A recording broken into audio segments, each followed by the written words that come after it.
Muito bem, no vídeo de hoje nós vamos conversar um pouquinho sobre Nove Noites, que é um romance do Bernardo Carvalho publicado originalmente em 2002 e que promove uma aproximação entre o discurso literário e o discurso antropológico, mais especificamente o discurso etnográfico, ou seja, um discurso que se liga ao estudo e à descrição de várias etnias com as suas particularidades e peculiaridades sociais, culturais e por aí vai. Com isso, então, graças a essa aproximação entre literatura e antropologia, duas coisas importantes acabam vindo à tona para a construção aqui deste romance. Primeiro, o diálogo com a etnografia coloca em destaque aqui a relação entre o eu e o outro, que no romance aparece em termos como o civilizado e o bárbaro, né? Civilização e barbárie, o homem branco e o indígena, o brasileiro e o estadunidense e por aí vai.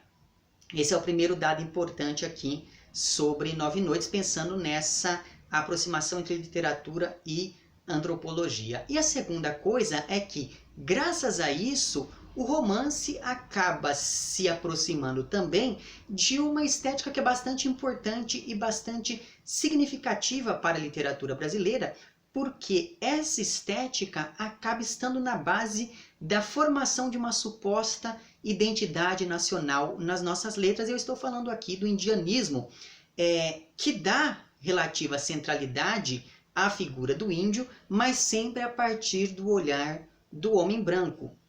Então, graças a esse diálogo, Nove Noites acaba se aproximando de textos como, por exemplo, o Uruguai, que é lá de 1769, ou ainda o Caramuru, que é de 1781, o Guarani, do Alencar, que é de 1857, o Iracema, que é de 65, o Ubirajara, que é de 1874, o Macunaíma, já mais recentemente, né, que é do Mário de Andrade, de 1928, e por fim o Quarupi, que é um romance publicado em 1967, ou seja, no auge ali da ditadura militar, pelo Antônio Calado. Inclusive, já comentei sobre este romance aqui com vocês em algum momento do passado, então eu vou deixar o vídeo sobre esse romance linkado lá na descrição deste vídeo que você está vendo agora.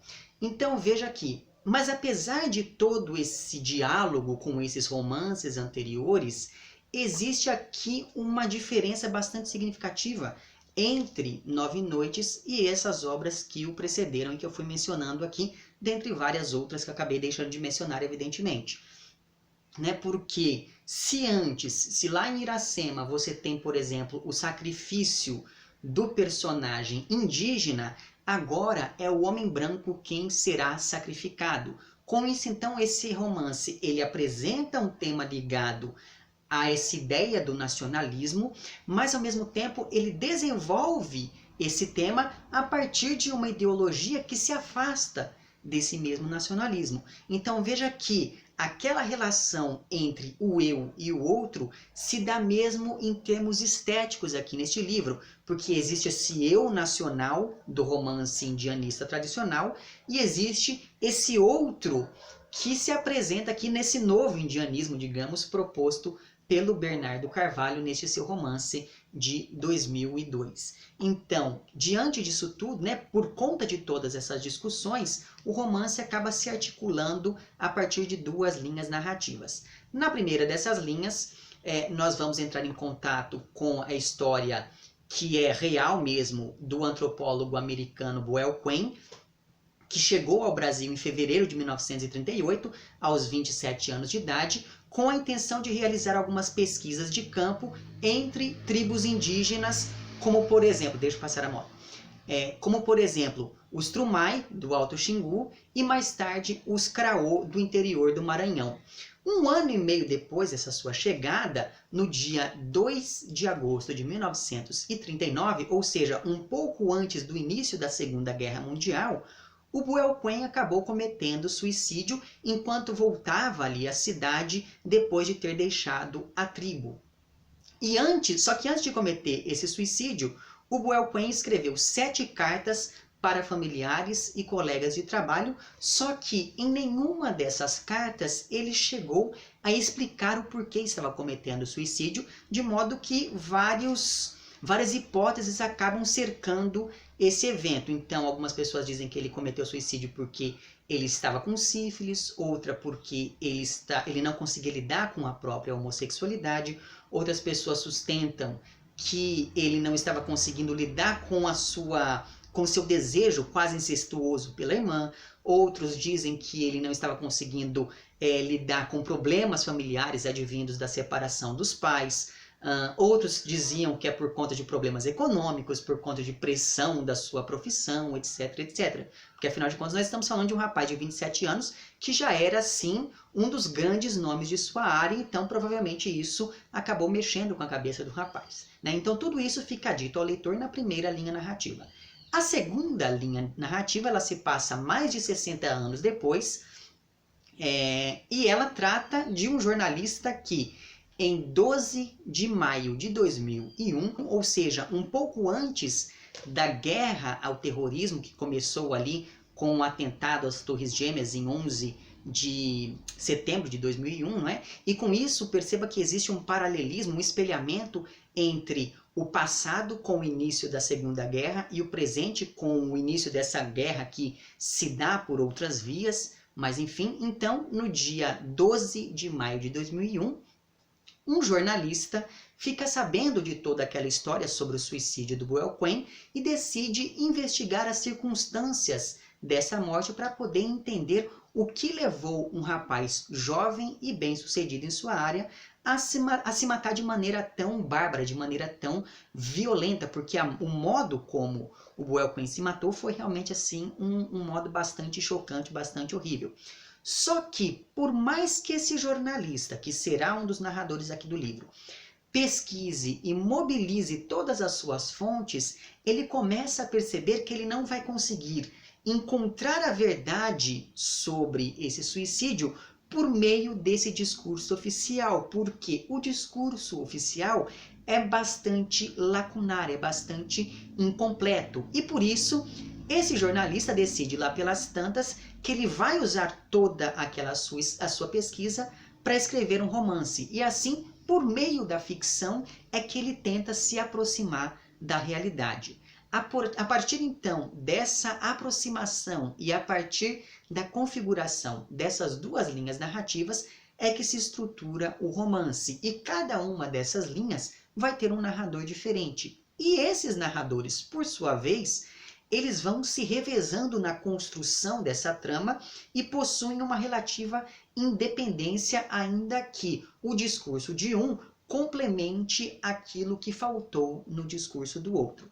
Então, em um primeiro momento, dando conta da primeira linha narrativa, nós temos o Manuel Perna, que é um personagem real, que teve contato com o Buell Quinn por 9 noites ao longo de 5 meses ali, enquanto esse antropólogo esteve no Brasil. Só que, na vida real, o Manuel Perna era um barbeiro, e aqui ele aparece como um engenheiro que deixou um testamento falando sobre essa sua convivência com o Buell Quinn.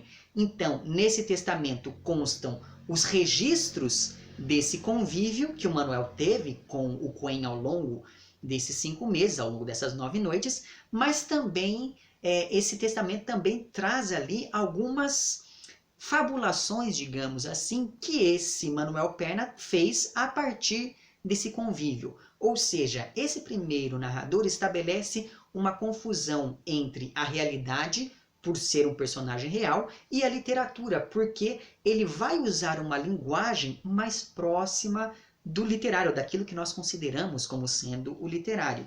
E talvez a isso se deva o fato de que, nessa edição, pelo menos que eu tenho aqui, os trechos em que quem está falando, quem está narrando é o Manuel Perna, esses trechos eles sempre aparecem em itálico, então isso me parece bastante significativo. Mas enfim, isso diz respeito então a esse primeiro narrador que se debruça sobre aquela primeira linha narrativa que se ancora no passado. Quando nós pensamos nessa linha narrativa mais próxima do presente da publicação aqui do livro, nós temos aquele jornalista que fez a pesquisa e que agora está usando os dados que obteve para escrever um romance que desse conta de resolver o mistério sobre o suicídio do Buell Quinn.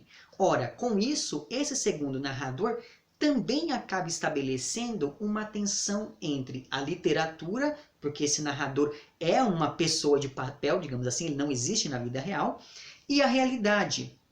Porque o primeiro impulso do leitor é acabar confundindo o narrador do livro com o seu autor, sobretudo se esse narrador vem em primeira pessoa, como é o caso aqui. Além disso, por ser jornalista, assim como o próprio Bernardo Carvalho, a linguagem utilizada por esse segundo narrador é mais objetiva e ele se utiliza de outros elementos discursivos para tentar convencer o leitor sobre a veracidade dos fatos que estão sendo narrados. Então, ele coloca aqui nessa sua narrativa trechos de cartas, transcrições de matérias jornalísticas e principalmente fotografias. Então, por ser uma linguagem mais direta, os trechos, por se utilizarem de uma linguagem mais direta, os trechos referentes a esse segundo narrador sempre aparecem com a letra normal, sem nenhum tipo de efeito gráfico ou coisa do tipo. E é sempre bom lembrar, falando nessa questão toda dos narradores, né? É sempre bom lembrar que por mais que o texto seja narrado em primeira pessoa, e isso não vale apenas aqui para o Nove Noites, mas para todos os textos que você pegue, é sempre bom lembrar que por mais que um texto seja narrado em primeira pessoa, o narrador é sempre uma criação do autor, nem que essa criação seja, na verdade, uma projeção da própria voz ou coisa do tipo. Ou seja, o Bernardo Carvalho é um sujeito de carne e osso que você pode encontrar no metrô, por exemplo, né? Esse narrador não, ele só existe dentro da realidade proposta pelo Bernardo Carvalho aqui nesse seu romance. E no caso de Nove Noites, essa confusão entre autor e narrador, ela se potencializa ainda mais, e acredito eu que essa seja a grande graça aqui do livro, porque tanto Bernardo Carvalho quanto esse narrador jornalista, eles além de partilharem essa profissão e além de, enfim, se aproximarem no quesito pesquisa de campo para escrever os seus respectivos livros, né, as suas respectivas narrativas, esses dois sujeitos, o autor e o narrador, tiveram contato com índios ainda na infância. E isso também é dito ao longo do romance, conforme esse narrador jornalista vai se lembrando dessa infância com os índios. Só que como se não bastasse tudo isso, lembra que eu falei que esse narrador ele coloca aqui algumas fotografias? Pois bem, uma dessas fotografias que aparece aqui na orelha do livro aparece com uma legenda que diz o seguinte: o autor aos 6 anos no Xingu. Como eu disse, o elemento indígena, a imagem do índio, vai ser bastante importante aqui para a narrativa de Nove Noites. Só que ainda assim, das 4 fotografias que aparecem no romance, essa é a única em que aparece um indígena. Isso em um espaço marginal quando nós pensamos na composição do objeto livro, não é verdade? Porque ninguém compra um livro para ficar lendo o que está escrito na orelha. Então veja que a figura do índio, ela parece deslocada para esse lugar à margem da narrativa, à margem da ficção.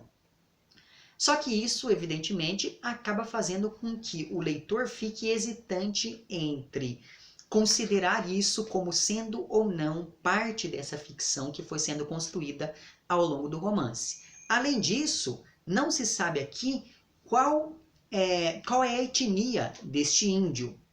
Nem tampouco se sabe quem é esse autor que está com o índio. É o autor do livro? É o autor de uma das narrativas? É o autor da pesquisa jornalística? É o autor do personagem Buell Quinn? Então veja que essa fotografia aqui que aparece na orelha do livro, assim como todo o romance, evidentemente, acaba apresentando certa hesitação diante deste outro que é o índio, porque tanto o narrador quanto esse narrador jornalista, quanto esse menino que aparece na foto aqui, estão desconfortáveis diante dos índios. E esse índio da foto, ele não aparece em meio a toda aquela natureza exuberante e tropical que nós geralmente associamos à figura do índio, né? Ao contrário, essa foto ela acaba evocando a ideia de uma terra árida, de um sol forte, de um calor escaldante e coisas do tipo. Com isso, então, ao desestabilizar a imagem pré-formada que nós temos do indígena em seu meio, em seu habitat, digamos, essa fotografia acaba deixando o próprio leitor em um movimento de hesitação, porque ela estabelece uma duplicidade entre o índio que nós estamos vendo na fotografia e o índio que nós gostaríamos de ver, porque corresponderia àquela idealização que nós temos do povo indígena. Então essa brincadeira nessa foto é bastante interessante. E já que eu estou falando dessa fotografia, eu vou agora falar também das outras que aparecem no livro, né? Porque as duas primeiras fotos que aparecem aqui, elas aparecem juntas e elas mostram o rosto do Buell Quinn. Só que o curioso é que elas não mostram o corpo do antropólogo, e isso se liga ao fato de que, como nós ficamos sabendo ao longo do romance, ninguém sabe onde o corpo dele foi enterrado. Então os índios enterraram o corpo ali em um determinado lugar, não marcaram direito, com o tempo essa marcação acabou se perdendo, então o Buell Quinn ele não tem um corpo no romance, e por isso a fotografia que aparece dele também é uma fotografia que só tem, na qual nós não temos acesso a esse corpo. Além disso, quando postas lado a lado, essas fotografias acabam sugerindo uma ideia de movimento, como se o Buell Quinn estivesse se virando para nós e nos observando assim como nós estamos observando ele e esses seus últimos dias, né? Então, dessa maneira, assim como o narrador, jornalista, acaba se lançando para fora do livro e se confundindo com o autor, esse sujeito Buell Quinn que aparece na fotografia também está dirigindo seu olhar para fora da ficção, para fora aqui da estrutura desse romance, e isso é uma coisa bastante interessante. E a última fotografia que aparece aqui dentro do corpo do texto, ela mostra um grupo de antropólogos que acompanhavam o Buell Quinn, só que o próprio Buell não está na fotografia, ele não aparece nessa foto. E isso é bastante significativo, porque essa ausência também é uma forma de torná-lo presente, já que automaticamente nós olhamos para essa foto e tentamos identificar quem pode ser o Buell Quinn no meio daquelas pessoas ali. Só depois, ao longo do romance, é que a gente descobre que na verdade ele não está ali.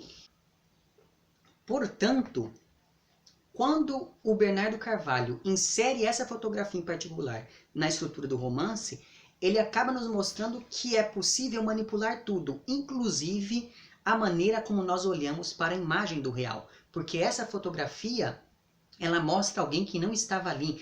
Ela é a imagem de alguém ausente. Então, o Buell Quinn está e não está nessa foto ao mesmo tempo. Está porque nós sabemos da importância dele para aquele grupo. E não está porque nós não conseguimos vê-lo ali fotografado. É como se você limpasse uma estante e daí depois que você limpou, você tira um objeto do lugar e você descobre que ainda existe um resquício de poeira ali, né? Então me parece que é isso que está acontecendo quando nós pensamos nessa terceira e última fotografia aqui presente no livro. Então veja aqui, eu não sei se você percebe, mas essas fotografias acabam ajudando nesse processo de aproximar ficção e realidade, mas ao mesmo tempo elas também ajudam a confundir aquilo que é da ordem do real com aquilo que é da ordem do ficcional. E com isso, ao invés de construírem, de se constituírem como sendo uma representação transparente da realidade, esses discursos que são próximos do discurso realista, como por exemplo as fotografias, as cartas, o estilo jornalístico, etc., tudo isso acaba apontando para o caráter simbólico dessa linguagem. E com isso fica claro que a verdade, essa verdade com V maiúsculo, é algo inatingível, tanto pela história quanto pela literatura. Mas o lado bom da literatura é que, por mais que você não atinja a verdade, você pode fabricar uma verdade própria ao longo da sua narrativa. Então veja que, como eu disse no início do vídeo, esse romance ele se constrói a partir de uma série de contrastes e aproximações entre eu e outro, né? essas aproximações elas aparecem quando nós pensamos, por exemplo, nessa imagem do autor que se confunde com a imagem do narrador, mas elas também aparecem de outras maneiras. Então veja, conforme nós vamos lendo sobre a convivência do Buell Quen com os Trumai, nós percebemos que ele vai aos poucos se parecendo cada vez mais com os membros dessa tribo e vai se confundindo cada vez mais com eles, o que pode inclusive ter sido mais um dos motivos pelos quais esse rapaz se matou, porque ele não queria ser um nativo, ele não queria ser confundido com um nativo, e isso fica marcado no discurso dele em vários momentos. E mais, assim como o Buell Quen vai se confundindo com esses índios, o narrador jornalista também vai se confundindo com o Buell Quen, e é nesse momento que o leitor começa a se perguntar por que diabos, afinal de contas, esse narrador está tão obcecado por essa verdade sobre o suicídio do antropólogo. Então veja que tanto o narrador quanto o Buell Quen tiveram ali algum tipo de relação com os índios, e se nós formos pensar nesse narrador jornalista como um duplo do Bernardo Carvalho, como um outro do Bernardo Carvalho, nós começamos a perceber também que Buell Quen e Bernardo Carvalho são nomes que começam com sons parecidos. Então veja que, mesmo foneticamente, existe essa aproximação entre o eu e o outro.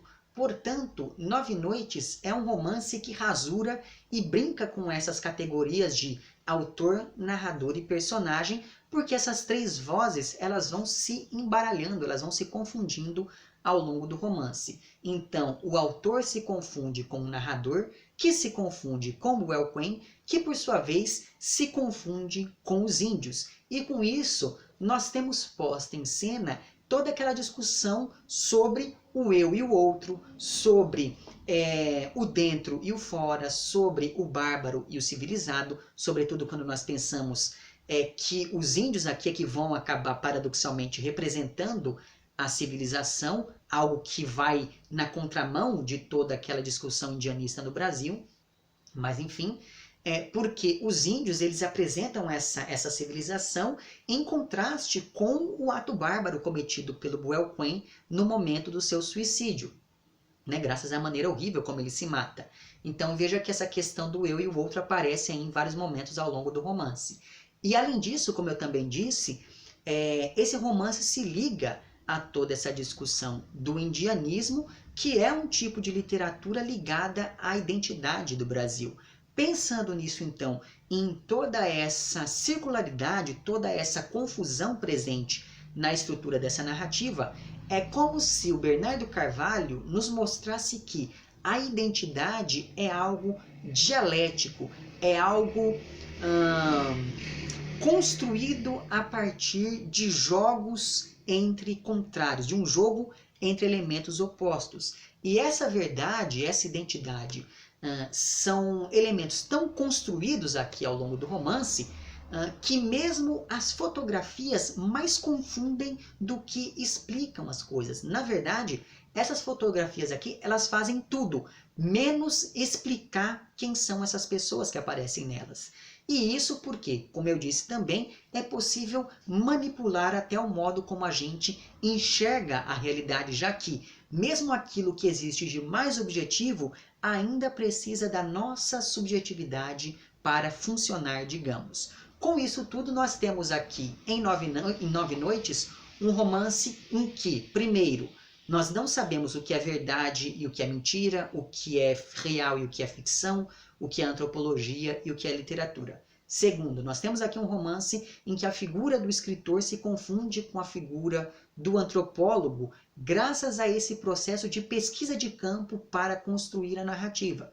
Terceiro, nós temos aqui um narrador que fica o tempo todo tentando encontrar relações onde aparentemente não existe relação alguma. E por isso esse narrador, sobretudo pensando no narrador jornalista, ele vive especulando sobre todas as coisas. E por fim, nós temos aqui nesse romance um personagem, Buell Quen, que é absolutamente poroso. Então nós temos o Buell Quen real, o imaginado pelo Manuel Perna, aquele que é criado pelo romancista, aquele que é descoberto pelo jornalista. Nós temos o Buell Quen para os índios, para os colegas, para a família, para si mesmo e por aí vai.